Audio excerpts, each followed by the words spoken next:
कमल के दहे दहे बेली फूल फूली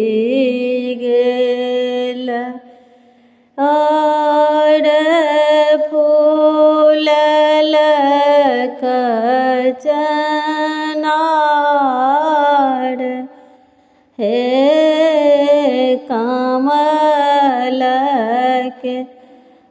दहे दहे बेली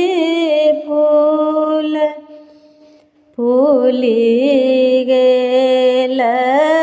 और फूलल कचनार हे से हो फूल लोढ़ गेला दुल्हा सुंदर दुल्हा लोबोधी रहल छबे मास हे कोबर से बाहर भेली दुल्हिन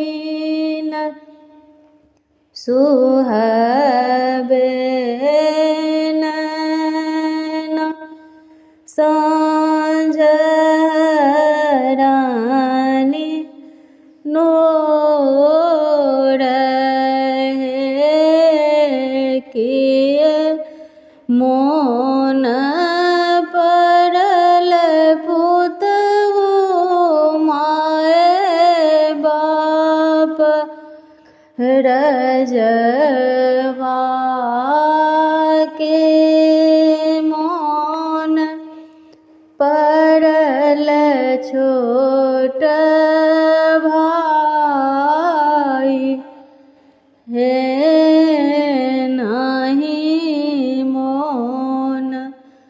पड़ल सासु माए बाप करजवा नहीं मोन पड़ल छोट भाई हे मोन